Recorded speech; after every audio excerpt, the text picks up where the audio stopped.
21 November সকাল 10:38 ঢাকা ও দেশের বিভিন্ন স্থানে শক্তিশালী ভূমিকম্প অনুভূত হয়। আকস্মিক কম্পনে মানুষ আতঙ্কে ঘর বাড়ি ছেড়ে বাইরে বের হয়ে আসে। আবহাওয়া অধিদপ্তর জানায়, ভূমিকম্পের কেন্দ্র ছিল নরসিংদীর মাধবদী।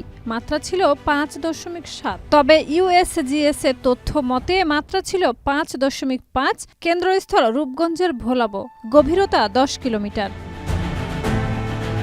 ভূমিকম্পের সময় পুরান ঢাকার বংশালে একটি 5তলা ভবনের অংশ ধসে 3 পথচারী নিহত হন। রেলিং ভেঙে পড়ে এ দুর্ঘটনা ঘটে। ফায়ার সার্ভিস ও পুলিশ ঘটনাস্থলে পৌঁছে মরদেহ উদ্ধার করে হাসপাতালে পাঠায়।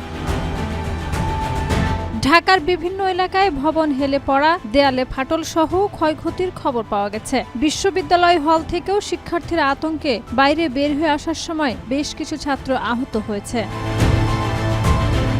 ঢাকার বাইরে চাঁদপুর, নীলফামারী, সীতাকুণ্ড, সিরাজগঞ্জ, নারায়ণগঞ্জ, পটুয়াখালী, বগুড়া, বরিশাল ও মৌলভীবাজারেও কম্পন অনুভূত হয়।